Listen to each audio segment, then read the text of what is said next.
Сәлем қыздар, сіздермен бірге Салтанат Мәдениет. Мен бүгін сіздерге осындай әдемі сұнутты тоқуды үйрететін болам. Менімен бірге тоқуды бастаңыздар. Сұнуттың бастапқы және соңғы жағы оң теріс үлгімен аяқталған. Егер сіздерге бұлай ұнамаса, осы оң теріспен до конца тоқи берсеңіз де болады, немесе тек оң үлгіде ғана тоқысаңыз болады. Және мен бұл жерде екі түрлі жіп қолдандым. Біреуі молочный, екіншісі сeri. Сіздер қаласаңыздар, тек бір түрлі жіппен тоқысаңыздар да болады. Ені менде 23, биіктігі 21 сантиметр. 21-20. Бұдан да биіктеу 23-ке дейін тоқысаңыздар болады, ал одан биік болса ыңғайсыз болады балаға. Менде 1,5-2 жасқа арналған осы биіктік маған өте әдемі болды балама. Так, жіптің расход менде 90 грамм жіп кетті. Alize Baby Wool 3 қабатпен тоқылған. Так, менде мындай шапка болды. Осы шапкаға мен пара етіп осыны тоқыдым. Шапканың құлағын көрдіңіз бе? Өте әдемі бұлай. Құлағын жауып тұрады. Жағы байланады мінекей. Іші астарымен. Осы шапкаға мен шапкадан қалған жіппен мынаны тоқыдым сұнутты. Екеуі сондай бір-біріне әдемі үйлесіп тұр. Сұнут ұнап жатса, қыздар, менің арнама жазылып, пікір қалдырып, сіздер де балдарыңызға, жақындарыңызға осындай шапка, сұнут тоқыңыздар. Шапканың да мастер-классы менің каналымда бар. Қазір осы сұнуттың астына мен қалдырып кететін болам. Бізге керек зат ол жіп, әрине, одан кейін специя. Менде специяның номері 5. Жіп Alize Baby Wool. Мен бұл жіпті өте жақсы көрем. Көп қолданамын. Свет номері 62. 50 граммда 175 метр. 40% шерсть, 40% акрил, 20% бамбук. Және сeri цвет. Мұнда номер 224. Состав тура екеуі бірдей. Қазір бірінші мен мына цветтен бастайым, сeri цветтен. 3 қабаттап алатын боламын. 3 қабатымен тоқимын, себебі өте жіңішке, көп тұрсыздар. Сұнутқа сәл қалыңдау болу керек. Сондықтан осы 3 қабат мен үшін жеткілікті. Мінекей, енді 3 қабат жібімізбен 80 бір ілмек іліп аламыз. Мен қазір 80 ілем. 80 негізгі ілмек, ал бір ілмек бізде ол бекітпе. Ең қарапайым ілмек ілу түрімен 2, 3, 4, 5, 6, 7, 8, 9, 10. Неке осылай 81 ілмек ілеміз қазір. Неке 81 ілмек іліп алдық. Енді бекітпемізді жасайтын боламыз.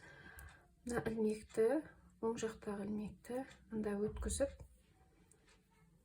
одан кейінгі мына бірінші ілмек болып есептелетін ілмекті былай үстінен өткіземіз. Мына жақты тартып отырамыз. Жібереміз, мынаны қайтадан да өткізіп аламыз.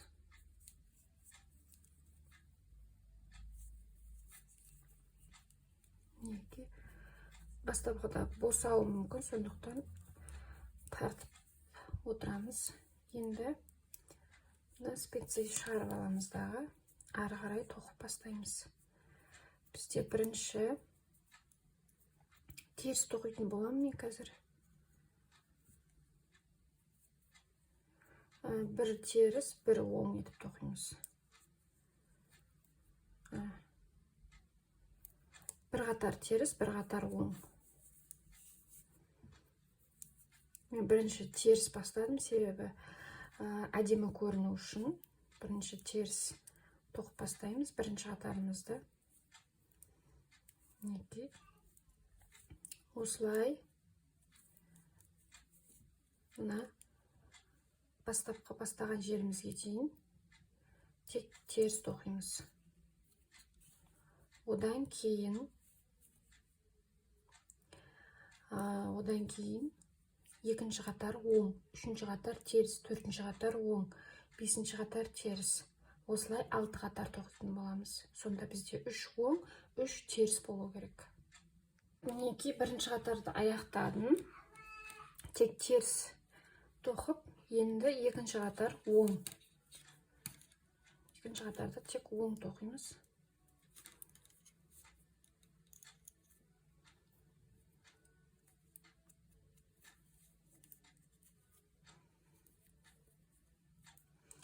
Сонда бір қатар оң, екінші қатар теріс. Ең өте қарапайым үлгіде. Осылай екінші қатарды аяқтаймыз. Мінекей, мына біздің қатарымыздың басталған жері. Одан кейін үшінші қатар тағы да теріс, төртінші қатар оң. Осылай 6 қатар тоқылады. 3 оң, 3 теріс. Мінекей мен қыздар 6 қатар тоқып алдым. Теріс, оң етіп. Енді 7-ші қатардан бастап тек қана оң тоқитын болам. Мына бетін оң болу керек. Себебі тек осы басында және соңында ғана осындай оң теріс үлгісі болады дағы, орта жақтары тек оң болады.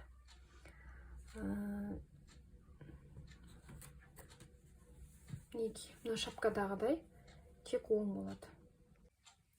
Мінекей қыздар, мен өзіме керек мөлшерде тоқып алдым. Қазір өлшейтін болсақ, менде 5 сантиметр. Мұнда бастапқы 2 сантиметрді теріс, оң етіп 6 қатар тоқыдық.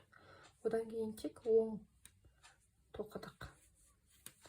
Енді мен екінші жіптің цветі, молочный цветті қосып тоқитын болам. Егер де сіздер қоспаймын десеңіздер, тек осындай бір цветтен ғана тоқысаңыздар да өте әдемі шығады. Менде екінші жіп молочный. Мына біздің қатардың басталған жері.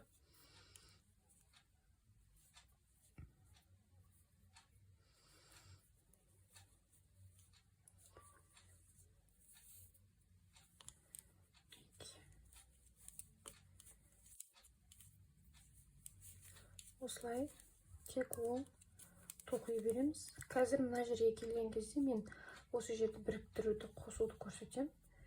Мына жақты босап кетпеу үшін қазірше осылай жай ғана байлап қойсаңыздар болады. Кейін мен ары қарай тағы көрсетем.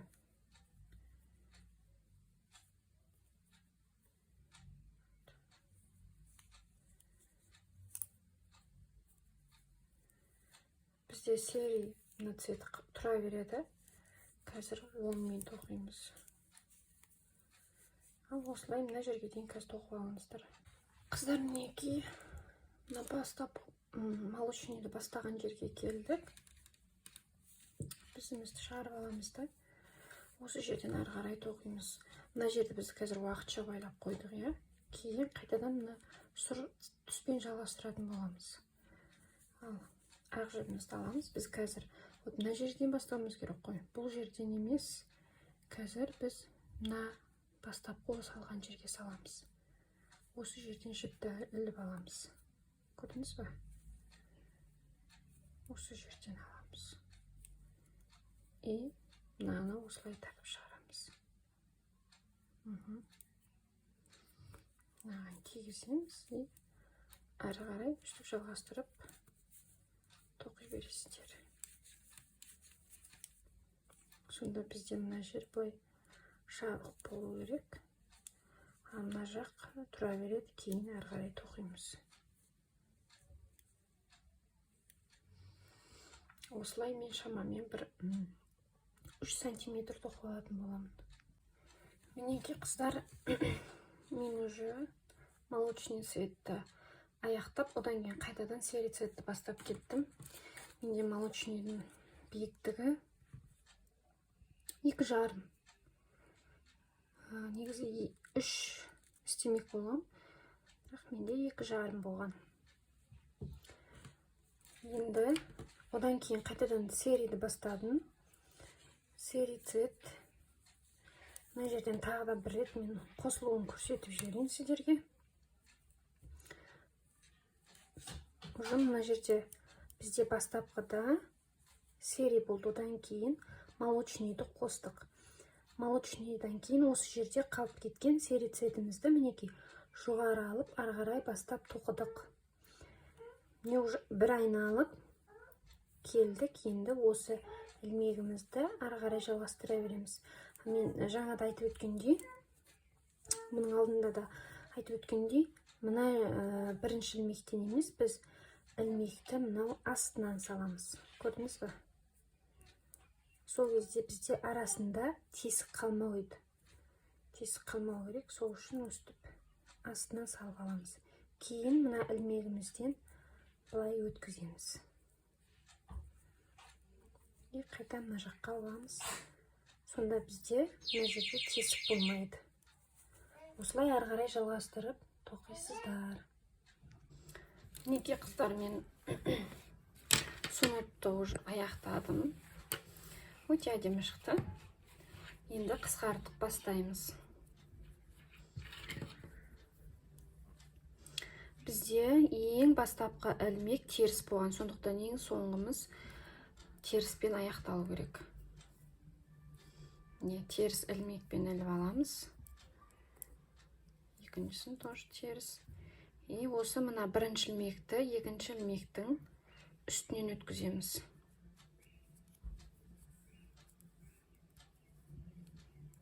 Теріс іліп аламыз, келесі ілмек. Үстінен әкеліп осылай өткіземіз. Келесі тоже теріс.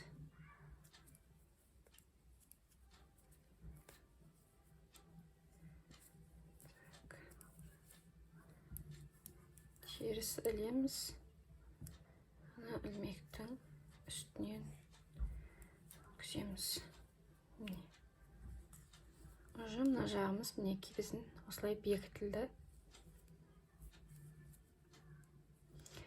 Өстіп, осы бастапқы жерге келгенше соңғы бір ілмегіміз қалғанша айналдыра бекітіп аласыздар. Одан кейін жіпті жасыруды мен көрсететін боламын.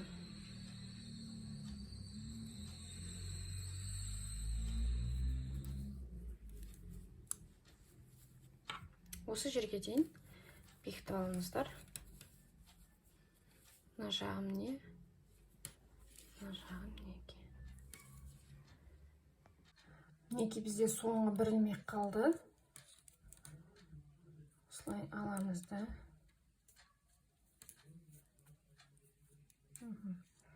Аяқтадық. Енді қазір кесіп аламыз. Неге соңғы ілмек қалды бізде? Бітірдік. Қазір жібімізді кесіп аламыз.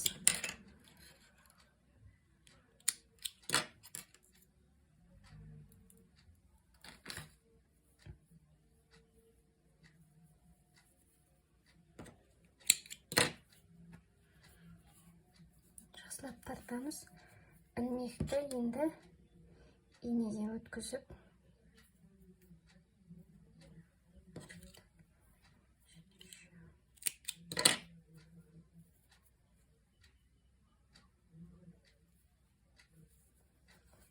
енді жақсылап бекітетін боламыз.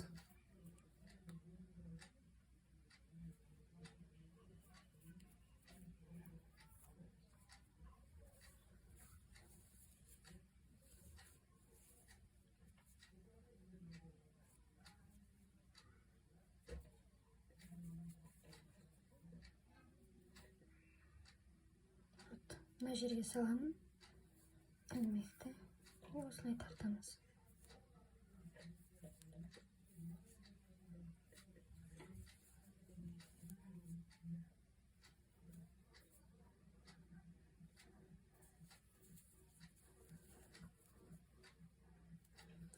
Енді ілмегімізді мына жақтарға әдемілеп жасырамыз.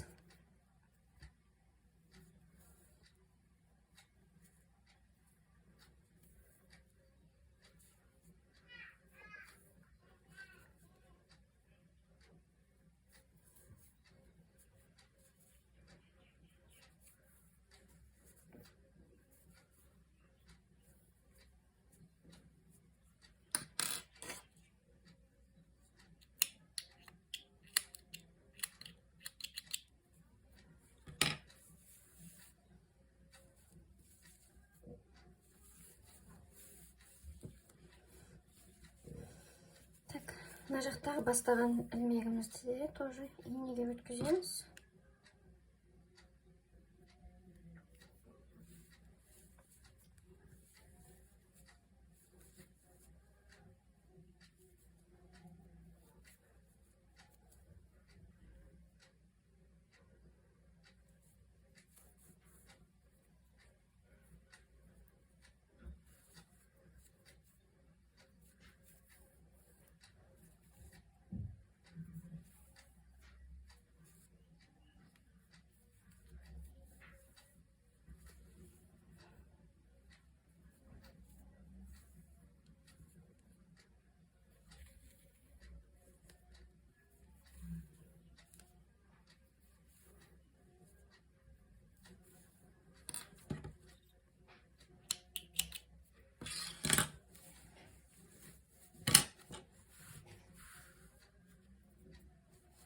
Мінекей біздің сұнып дайын. Мына іштегі жаңағы жіптеріміз бар біздің, білесіздер, қосылған кездегі. Осы жіптерді тура солай өздеріңіз жасырасыздар. Содан кейін артық жіпті кесіп алып тастаймыз. Мінекей біздің сұнып дайын. Сіздерде балдарыңызға, жақындарыңызға, осындай балдарға ыңғайлы сұнып тоқып үйреніңіздер. Мастер-класс ұнаса және тоқыған болсаңыз, міндетті түрде комментарийға жаза кетіңіз және менің каналыма тіркеліп қойыңыз.